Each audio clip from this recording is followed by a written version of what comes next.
If you want access to bonus episodes, reading lists for every series of Empire, a chat community, discounts for all the books mentioned in the week's podcast, ad-free listening, and a weekly newsletter, sign up to Empire Club at www.empirepoduk.com. Now Taxes is 100% free when you file in the TurboTax app if you didn't file with us last year. Oh, yeah? Yeah, just do your own taxes in the app by 2/18. What if I have lots of forms? All good, all 100% free. What if I had 3 jobs? Still 100% free. What if I once saw Bigfoot? That has nothing to do with taxes, so still 100% free. Now that's what I'm talking about. Now this is Taxes. See if you qualify in the TurboTax app. Excludes TurboTax Live, must start and file in app by 2/18. Over the last 16 years, the Subaru Share the Love event has supported charities like the ASPCA, Make-A-Wish, Meals on Wheels America, and the National Park Foundation. When you buy or lease a new Subaru from now until January 2nd, Subaru and its retailers will donate a minimum of $300 to charity. Support a great cause today at Subaru.com/share.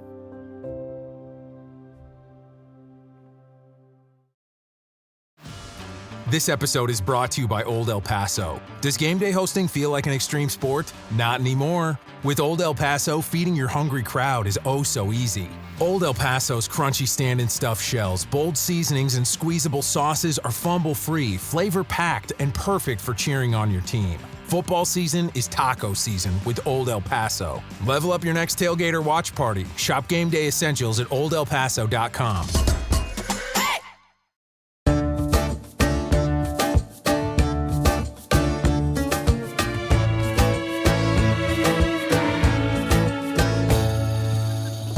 Hello and welcome to Empire with me, Anita Anand. And me, William Dalrymple. And today we are joined by one of my great heroes and mentors and the woman who is the toast of artistic London at the moment, Sue Stronge, the curator of the fabulous show, The Great Mughals, Art, Architecture and Opulence at the V&A.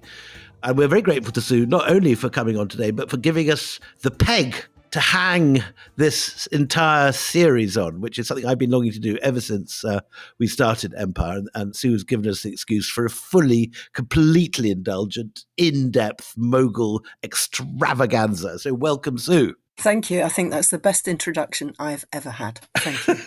I'll tell you what, it's been cooking in him for such a long time. He does talk about you. I mean, when we're not doing the pod, he talks about you often and warmly. So thank you so much. I know it's a really, really busy time. What rave reviews for your exhibition?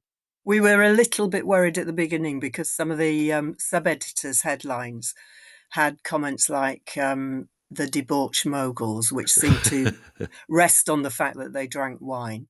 And another one was Sultans of Bling. But the actual journalists who were writing the articles were fantastic. And the Guardian critic, Jonathan Jones, who never likes anything, absolutely loved it. Oh, he does.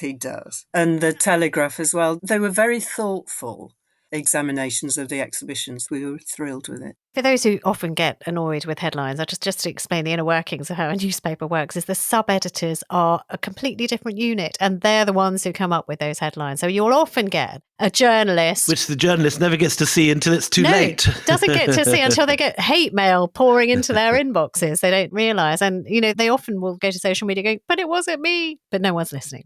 There's one occasion when I wrote a piece on Rumi and the sub-editor said, the Turkish poet Rumi. And I had literally 10,000 rude responses from proud Persians who claim Rumi as their greatest poet. It's like calling Shakespeare the French sonnet writer or something. And there's never had more outraged response to anything I've ever done. Happy to correct the record once again. And it is a very serious exhibition. So you chose, when you were framing this exhibition on Mughal art, to focus particularly on 3 emperors, on Akbar, Jahangir and Shah Jahan. And so Jahangir, who we're going to talk about today, sits absolutely at the heart of your wonderful show. Could you tell us why you made that decision to focus on those 3? Because many would say that Humayun was a crucial figure in the birth of Mughal painting and so on.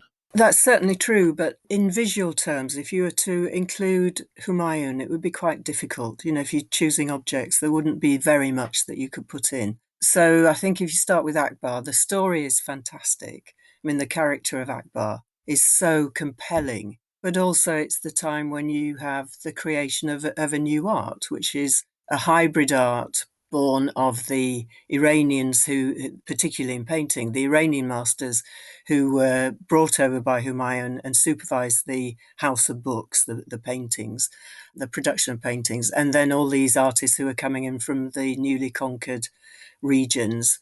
So that in itself is interesting. But then you have the development of it over the reign of Akbar, the introduction of European art, then the reign of Jahangir, which we're talking exclusively about the art of the book, widely regarded as the greatest art of the Mughal period, and then Shah Jahan, the famous one. But in total, it is the great age of Mughal art. And although what came afterwards is extremely interesting, it's a more complicated story. It's not so easy to communicate. Sure.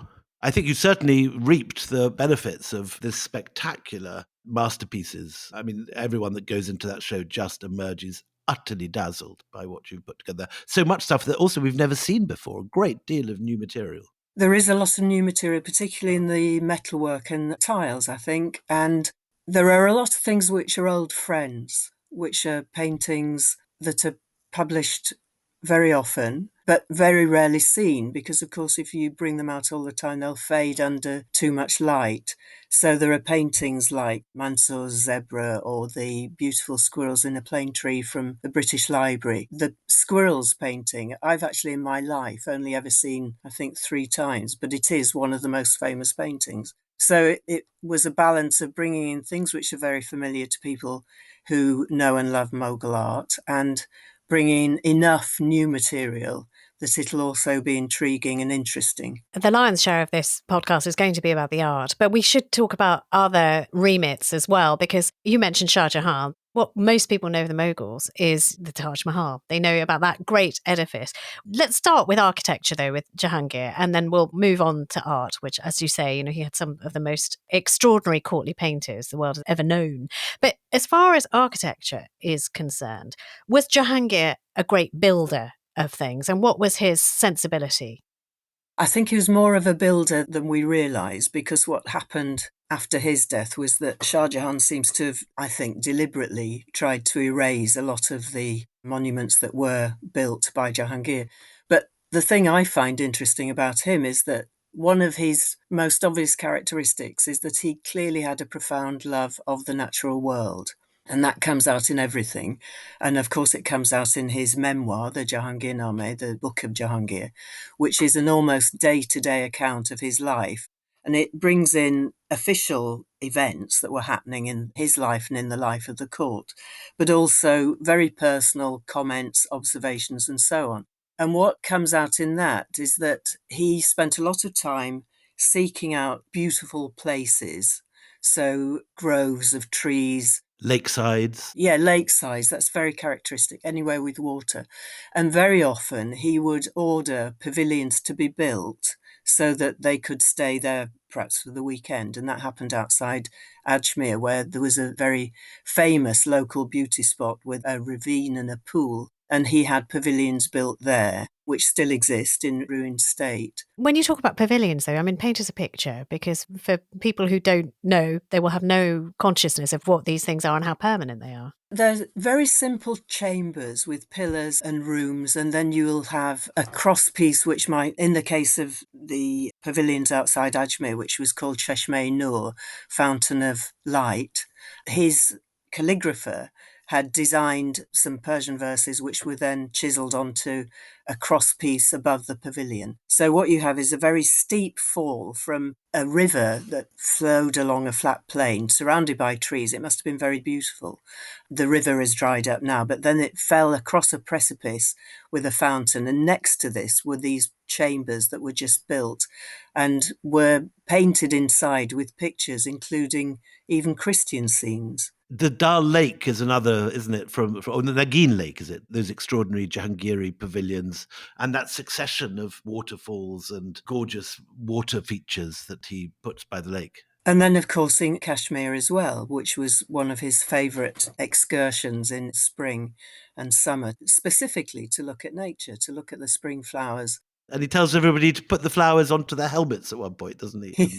And he describes, tulips growing on the roofs of the buildings in Kashmir. And always there are observations about nature, but the means of staying within nature, if he's going to a place repeatedly, then pavilions will be built so that they can stay there very simply, but very easily. Just to speak a little bit more about how the father-son relationship means that a lot of what he did, a lot of what he built and the vision that he had is just not around for us to see. It's completely, sort of reduced to nothing.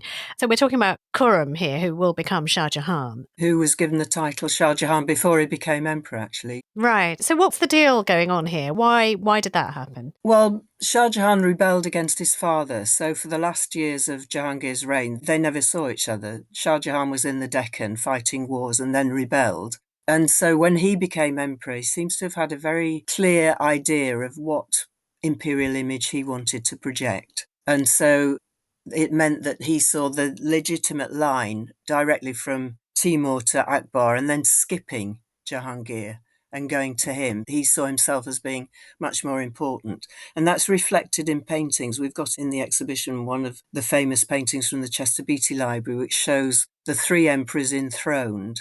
And Akbar is handing the crown not to Jahangir, who is sitting there next to them, but to Shah Jahan. And so immediately Shah Jahan starts to redesign the forts in Lahore, Delhi, Agra, and sweep away whatever had been built by Jahangir. What a psychoanalyst would make of that.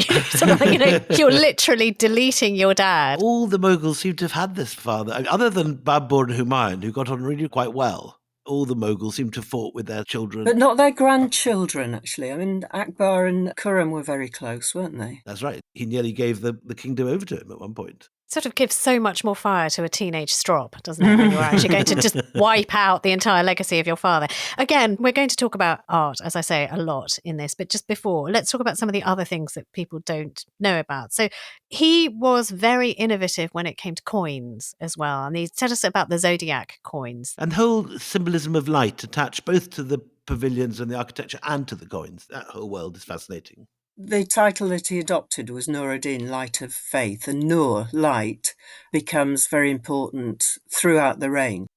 You mentioned Cheshme-i-Nur. Cheshme-i-Nur, Fountain of Light, and his wife. Nur Jahan, yes. Nur Jahan, so light of the world. But he did bring in all sorts of new fashions in clothing. So he introduced a coat, which was called Nadiri, which had a special design. He brought in these Zodiac coins, which for the first time, he said, were his invention almost. But they had calligraphy on one side and the signs of the zodiac on the other. We should make clear that they're gold. They're solid gold and big. They're big, gold and intricate. They have more detailing on them than coins I've seen before. They do, and also the calligraphy is very important in Jahangir's reign. So it was important at all times, but some of the finest calligraphy belongs to his reign, and the calligraphy on the coins is superb. And the interesting thing about coinage, of course, is that some of the coins were struck in the name of Nur Jahan, who he married in 1611. But the Zodiac coins apparently were struck in the places where he stopped, which is quite interesting. When you say they were minted, I just want to know, now we've got an idea of a royal mint that sort of churns these things out. But back in Jahangir's day, how were these coins created? And what was the process that delivered these extremely ornate discs of gold? Clearly within the camp, when Jahangir moved round, which he did constantly, there was the facility to mint coins. So you would stamp them out, you would have the die and stamp the gold from the die. It was clearly quite a portable process because there is evidence that these coins were being produced as the court moved, as opposed to in fixed mints. Sue, you've brought in Nur Jahan, who's such a crucial character in the life of Jahangir. We've actually had earlier in the pod 2 episodes on her because she's just such a fascinating series. The building that they planned together, I think, is Nur Jahan's father, Itimad-ud-Daulah. How far is that a departure in Mughal architecture and an important new step towards something completely different? Well, it's interesting because it's always referred to as the tomb of Itimad-ud-Daulah, isn't it? Everyone calls it that. It's actually the tomb of Itimad-ud-Daulah and Esmat Begum, his wife, Ah, because they died within months of each other when they were travelling, I think, near Lahore. And so Nur Jahan then commissioned this magnificent tomb in Agra, which the local guides will always call Baby Taj, won't they? But I think what's interesting, it's faced with white marble and it's inlaid with contrasting stones in ochre and black and brown. And the designs are very, very large. I mean, that's yeah. one of the striking things about them. Images of wine flasks, images of glasses. Painted as well Yeah. on the inside, but the hard stone inlays are absolutely extraordinary because they're so bold. And you have inlaid into the white marble floor arabesque scrolling designs, which are really big. You know, the scale is very, very large to an unprecedented scale, and it's a very beautiful monument. Are we talking about sort of generational builders and carvers? Because we talked earlier in the series about how Akbar created this metropolis that was a magnet for anyone who could make beautiful things. So are we talking about the descendants of those people, or are others being attracted because of Jahangir's sensibilities and desire to create these things?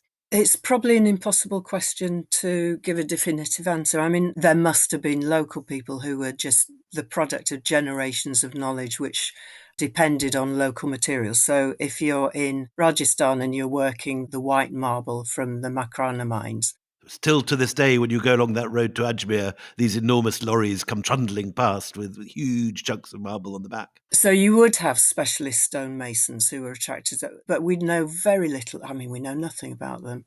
I can't answer that. But if you look at somewhere like Fatehpur Sikri and take that as a model, then there are forms which are coming in from the distant provinces of the newly expanding empire. So it has Gujarati features.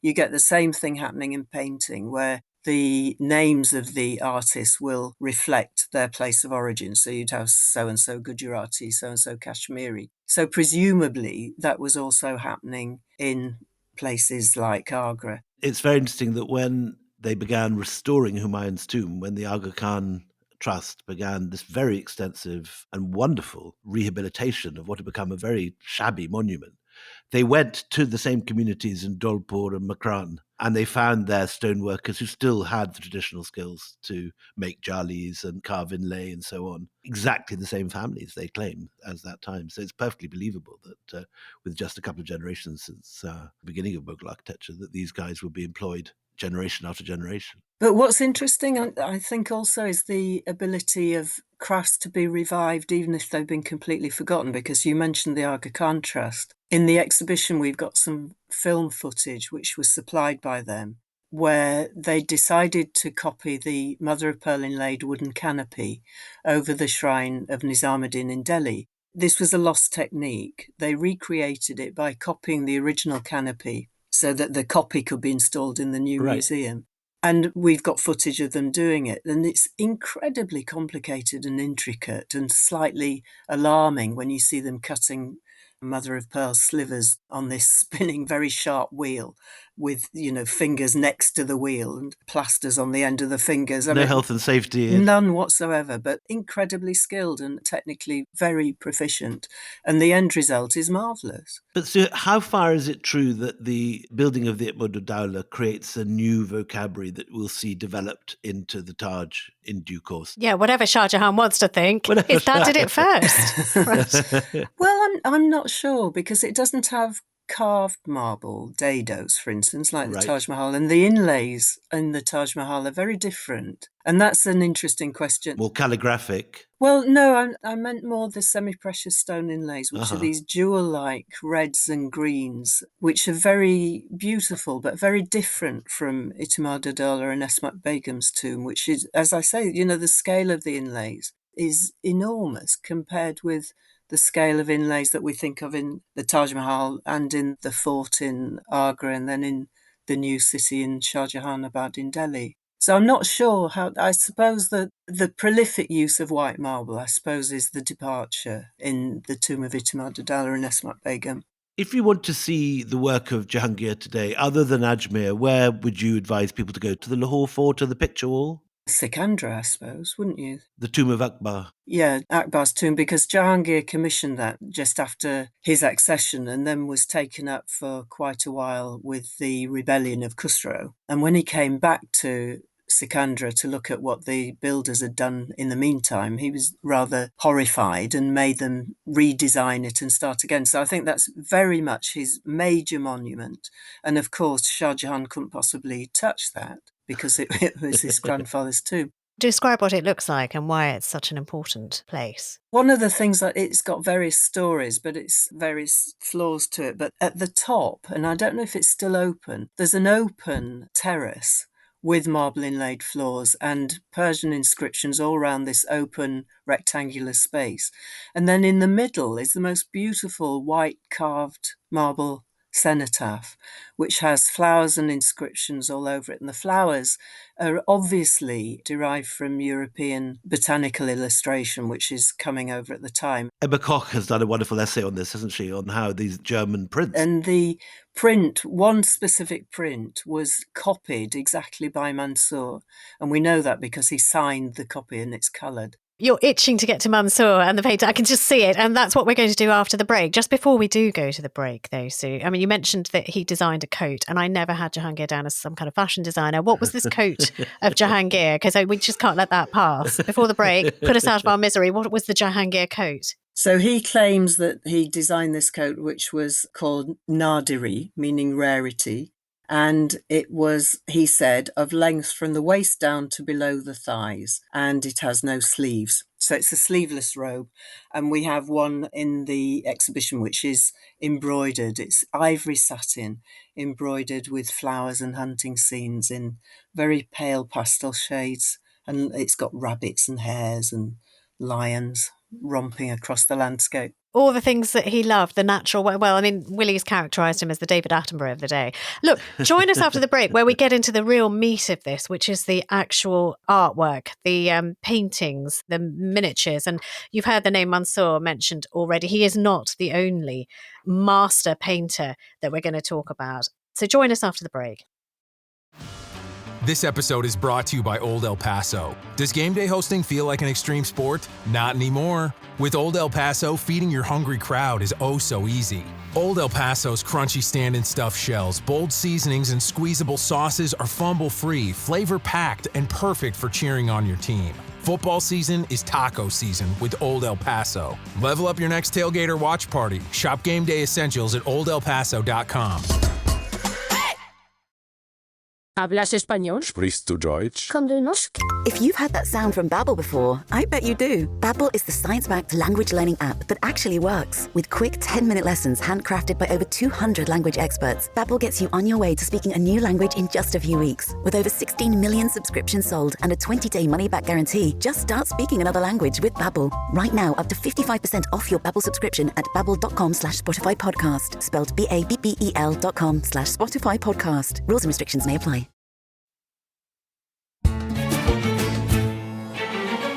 Welcome back.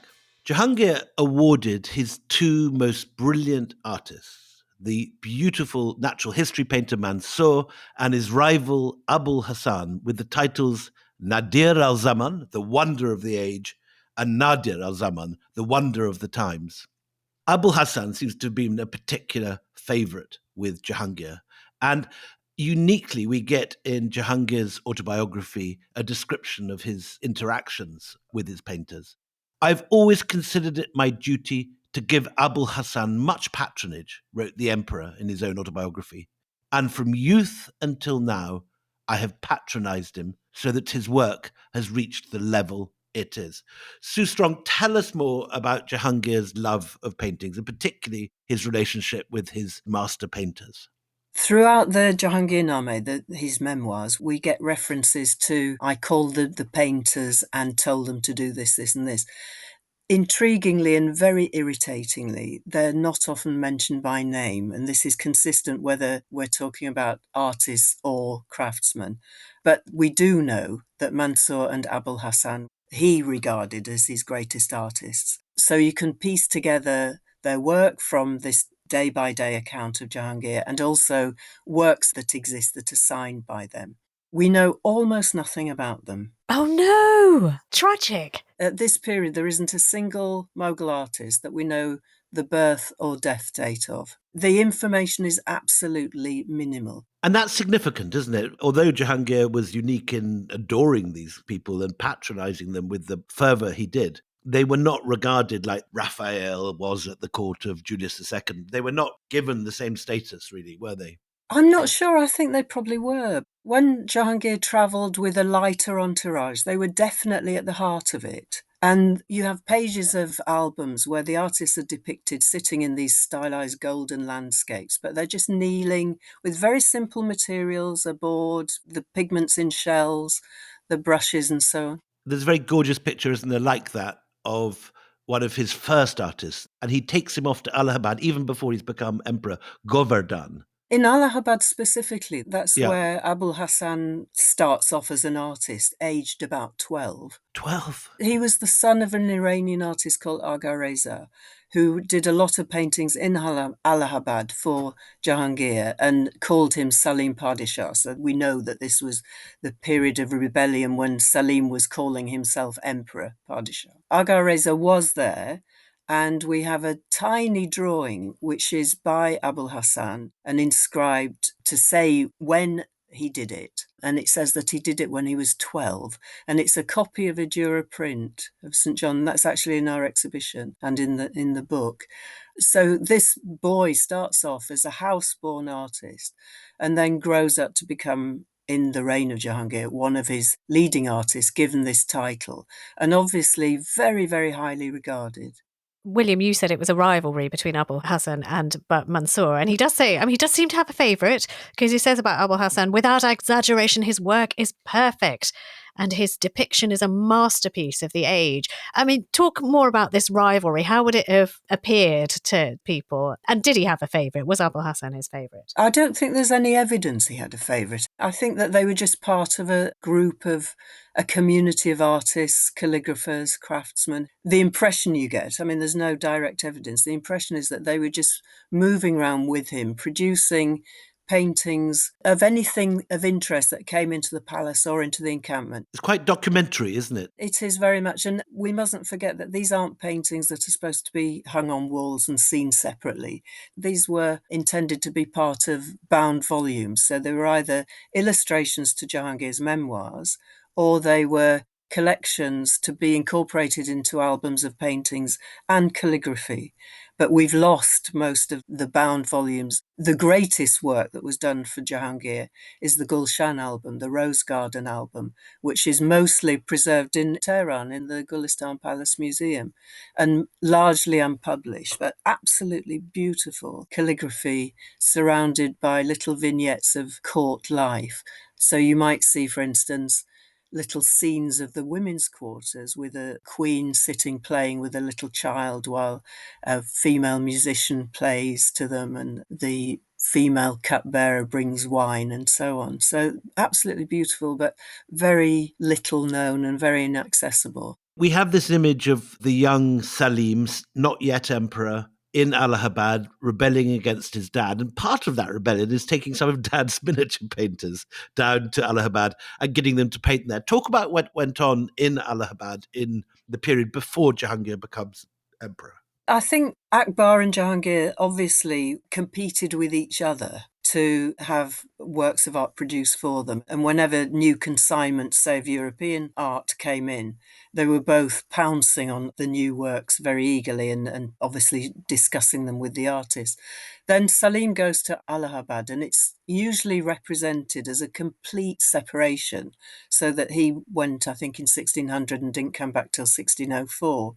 But there was a lot going on in those 4 years, so it's difficult to know quite what was happening. And certainly at one point there was a brief truce and Salim went back to his father. He sort of goes halfway a couple of times and then sort of comes back again. Then comes back, and then the royal women go and try and bring him back. An old auntie's sent off to woo him back and succeeds. Absolutely. And then isn't he locked up for a while to dry out? That's right. He's kept in a room without alcohol and opium for 10 days, which he regards as one of the low points of his life. And probably was, yeah. If you're an addict, it would have been pure hell, wouldn't it? So One of the kind of wonderful things that happens when he's at Allahabad is he's looking down onto the confluence of the Ganges and the Yamuna, and he's seeing the sadhus down on the riverbank. There's quite a lot of interest in Hinduism at this period in Jahangir's painting, isn't there? Is it at this period you get those extraordinary early yoga texts that are commissioned by the Mughals, with the first ever pictures of yoga asanas with a Persian text next to it? You do get these texts, which we do know for a fact were produced in Allahabad, that the manuscripts are preserved in the Chester Beatty Library, and that's one of the few pieces of direct evidence that's there. And it's literally the first pictures of yoga asanas that we have in detail, isn't it? Jim Mallinson, who studied this, regards it as the first individuated set of yoga asanas that we have anywhere. Well, then that's certainly true. If he says that, I'd certainly defer to him. The interesting thing about Allahabad, though, is that it seems to be a place where there was a very small group of women artists. How interesting. Who were obviously of very high birth, who produced a very small number of paintings, one of which, again, is preserved in this Gulshan album in Tehran. And it says that this woman was the daughter of Mir Taqi, about whom we know nothing, and the pupil of Agha Reza. She did this painting, which is a copy of a European print. We have in the V&A a painting of Shah Tahmasp of Iran, the early 16th century ruler. This is done again by a woman artist. And they seem to be just copying other works, either European works or earlier Iranian works. When I did my White Mughals, there's a reference in one of the letters that I found, one of the Persian letters, of the grandmother saying that if a female artist comes to Hyderabad, I will get her to take my portrait and send it to you. So there was obviously this tradition of female portraits being done within the harem by women artists that we have often failed to, I think, identify as such and just regard as sort of generic Mughal women. Well, and which doesn't happen in the West as much at this sort of similar time. It's a very male preserved, male court artists, male artists who do everything. I mean, this is news to me. It's fabulous. But equally what's extraordinary is that you occasionally get depictions of the women's quarters. So you have pictures of, say, the birth of one of Akbar's sons, which is depicting the inside of the women's quarters. And it's like a bird's eye view. So you see the eunuchs guarding the outside entrance and then the women guarding the next entrance in. And then you get to the heart of the women's quarters. And it's an extraordinary depiction. Let's talk about the painting that you've mentioned a couple of times now, the Zebra by Mansour, who is, the other great court painter. So this was something Jahangir wanted painted of a gift that was given to him. Tell us a bit about both the story behind it and the painting itself and why it's so important. Well, Mansour started off working for Akbar, clearly, because he worked on some of his most important manuscripts from the 1590s. By the reign of Jahangir, he seems to have been given the job of depicting animals particularly, although we know he also painted flowers, though none of his floral studies have survived from nature. Jahangir was always looking for anything rare, exotic, unusual, and that included animals. And so when Mir Jafar of Surat brought a zebra from Africa, this arrived at court and caused an absolute sensation. And Jahangir described it in great detail and said, there's a fantastic quote. He said, "Black lines ran gracefully round its eyes. One might say that the painter of fate has, with the pen of novelty, bequeathed to the album of existence a masterpiece." Oh, wow. He was suspicious, wasn't he, at first? He thought it was a fake. Well, no, I'm not sure it was him. I think some of the courtiers were so amazed at this stripy creature that they thought that these black stripes had been painted onto the white body. So they examined it carefully and realised it was real. But it's very good. It's a very good portrait of a zebra and would have been prized because nobody would have known about these things at all. It was a fantastic painting. But what's interesting is that in Jahangir's memoirs, when he describes it in such detail and says that a painter was asked to depict it, he doesn't actually say who the painter was. But the V&A painting of the zebra is obviously the one that was intended to illustrate Jahangir's memoirs. So it's a picture of the zebra, which is a very bold image of this black and white creature against a pale ochre, totally plain background. And then the only touch of colour is this vivid red very delicate harness, and the animal is tethered to a post.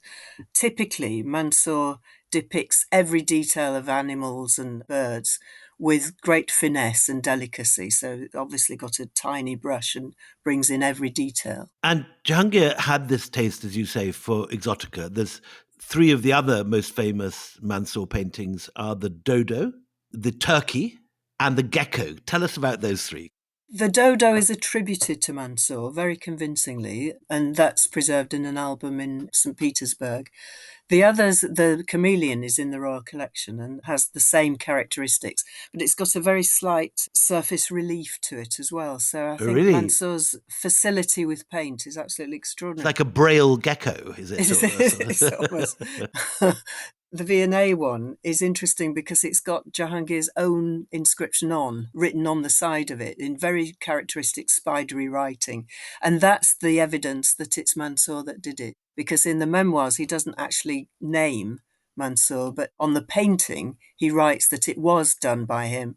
And this is an animal that the Turks brought to court, and gives the date and everything. And he gives Mansour's title, doesn't it? Nadir-ul-Asri. Yeah, absolutely. Definitely, let's talk about the squirrel painting because that is so exquisite. And for those of you who haven't seen it, you might think it's just, sort of squirrel nutkins this time of year sitting on a branch, very Christmassy. But it is the scale of the tree and the delicacy of the leaves in autumn and all of the different colours. Was this a collaboration, do you think, or do we know, between Mansour and Abul Hassan? It's like a super band. Yeah. There's an inscription on the back of the painting, which is later, which says that it was done by them, and it is completely convincing. I mean, it's not signed, but it's because of the quality and the liveliness of the squirrels that are popping in and out of the cavities in the tree. It is a beautiful painting. And there's also the colour of the leaves. It's painted in autumn as the leaves are turning and just about to fall. What are the brushes that they use? Because you talked about that fine detail of the red rain on the zebra and looking at this squirrels painting, where they're playing. But it is the absolute delicacy of each and every leaf being sort of, even with sort of browning going on the outside of a green leaf. What would they have used? I mean, what were the tools of their trade? The brushes are squirrel hair, aren't they? I mean, Willie can talk about this because my your wife exactly yeah. paints for them. Yeah. There's the famous story of how you must catch the squirrel alive and extract one single hair from its tail, and you are not allowed to harm the squirrel in any way. And if you do, it's always said the paintings will die if you harm the squirrel. But you're allowed, according to this tradition, to take one single hair from the tail and release it unharmed, which is a lovely detail. I love the idea. You've mentioned that story before of Olive sort of trying to bag a squirrel. That just makes me laugh when I'm feeling blue. Running up a tree, trying to bag a squirrel. You do it on a roof terrace with a baited tea cozy, which falls on the squirrel. Like in a cartoon. Squirrels are not easy to catch. We had them infesting our loft once. Oh, really? Quite an adventure to get rid of them. But with these brushes, since you know, and since Olive is a painter, you'll know this. I mean, how many hairs per brush? I mean, what are we talking about? Sort of different types of brushes with different numbers of squirrel hair. Different kinds of brushes have different numbers. Yeah. That's so interesting. And you choose different brushes according to the subject. And then artists have their own little tools that they design for themselves. Because I remember seeing an artist who had a burnisher, which was a tiny little emerald wheel. And so when you put gold leaf onto the surface of a painting and you want to have a contrast between a dull gold and a really sparkly, shimmering line, then you put the little wheel and burnish it. Or you could use a piece of agate and just press it on and rub it across. Sue, the great Indian art historian who died last year, B.N. Goswami, painted a very stark contrast between the sort of atelier you got under Jahangir in the Mughal court and the sort of thing going on in the Punjab hills or the Rajput courts. Do you believe this? Because what he says is that you have in Agra or wherever the Mughal emperor is, a group of artists selected from the talent around the empire, brought into the capital, trained under an ustad, a master, under strict discipline, and all of them competing with each other. And he contrasts that with what's going on in the Rajput courts in Rajasthan or in the Punjab hills, where he says they're families of artists working at home collegiately with maybe the mum making the paint in the back kitchen and the sons working together. Is that description of this sort of highly mentored, highly disciplined karkhana in the fort, which was ruled with a rod of iron by a master, is that something you would go with?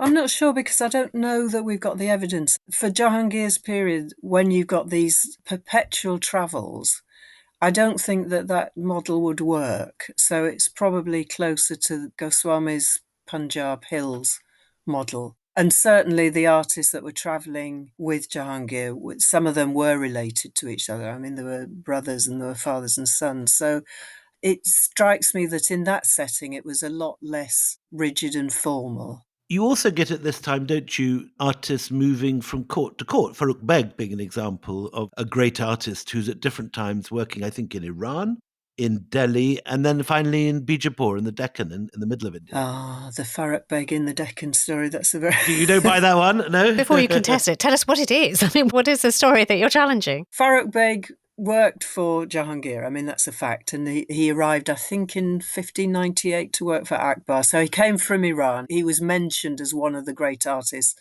of Akbar's court and then became one of Jahangir's leading artists. And then he disappears. And so there's a theory that he went to the Deccan, and I've never had the patience to go into it in enough detail to know whether that holds water or not. And then he came back and did some paintings for Jahangir in his, I think, 70th year. So they've got a very shaky handwriting on saying this was done by me in my 70th year. The exciting thing being that he has this sort of incredibly psychedelic style. He looks like he's been on an acid trip in the 1960s or something. It's a very distinctive style, if that's the same Farrukh. We'll leave that hanging, that mystery. One thing that isn't a mystery, though, is the use of propaganda. So there is a painting that I really want to talk about before we end today. And that is, I mean, we've talked about Malik Ambar. We did an entire episode on Malik Ambar earlier. And there is this extraordinary picture of Jahangir standing on the world. He has bow and arrow in his hand, and he is releasing an arrow into the decapitated head of Malik Ambar on a spike. You couldn't get less frivolous than the squirrels. I mean, just tell us a little bit of what we know of that. To make it even weirder, the globe on which Jahangir is standing to shoot this head is itself resting on the back of an ox, and the ox is resting on the back of a giant fish. It's a very surreal, sort of almost Dali-esque painting, isn't it? It's absolutely full of visual metaphors and symbols. Every single thing in it seems to have a meaning. But you have, as you say, this figure of Jahangir with lips tightly pursed, arms taut, firing an arrow into the mouth of this decapitated black head of Malik Ambar, who was this de facto ruler in the Deccan. But the period when the painting was done, Jahangir was absolutely obsessed with Malik Ambar and seems to be having sleepless nights over the fact that the Mughal armies couldn't defeat him, and he was always gaining the upper hand in the skirmishes. And the fact that he was black is obviously important. We should remind people, go back and listen to it, but he was an Ethiopian who was enslaved and bought by a noble in the Deccan, and then works his way up to being this mighty general the Mughals just can't crush, and who's driving Jahangir nuts, which is, explains why this painting is so full of the anger and tautness that you describe. Because this didn't happen. He didn't fire an arrow into the head of Malik Ambar on a spike, but this is what you can tell. This is what he'd like to do. It seems to be based on dreams that he had. This was when Jahangir was in Ajmer for about 3 years, and he had various dreams, and there were various incidents that are incorporated into the picture. So above the head of the decapitated head of Malik Ambar is an owl, and Jahangir records in the memoirs that one evening when the light was failing, an owl appeared on the ramparts of the palace, and he shot it, and everyone was amazed that he managed to shoot it in such poor light conditions. But the owl is the bird of ill omen, and so the owl is above this head. The head is a caricature. Obviously, the artist had never seen him, but everything in it refers to some aspect of Jahangir's lineage or his imperial image. So you have the Timurid legacy is on a stand which has a disc, which inside the disc has other discs on which are written his ancestors. So it's a very complicated picture, but rests on the fact that he was in Ajmer having this life of obsessional hatred. And the Nur, the light, is contrasted against the darkness of his enemies. But interestingly, shortly afterwards, Shah Jahan commissioned, or seems to have had an artist with him during his rebellion in the Deccan, and his artist Hashem painted the most fantastic portrait of Malik Ambar, obviously done from the life, and shows what he really looked like, which is this very imposing figure who looks as if he's got an extremely strong will.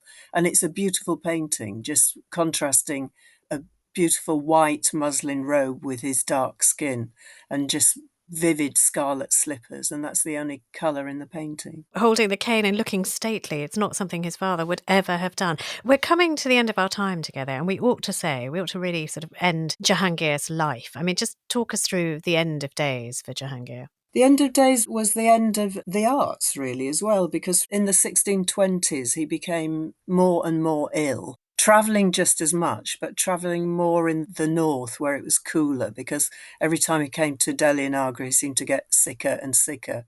And so he spent most of the time in between Lahore and Kashmir and stopped writing his own memoirs because he became too ill. Oversaw the writing of them by his secretary for a couple of years, and then after that wasn't able to carry on even supervising the memoirs. When you say ill, do you mean addicted to opium and wine, or there were actual kind of liver complaints? What was he suffering from? I'm not sure what his precise symptoms were, but I think the debilitation caused by a lifetime of excess of alcohol and opium hadn't helped. It can't help. We have sort of skipped over something we talked about once before, which is this kidnap of Jahangir and Nur Jahan coming to the rescue and all of that. Go back and listen to that episode if you will.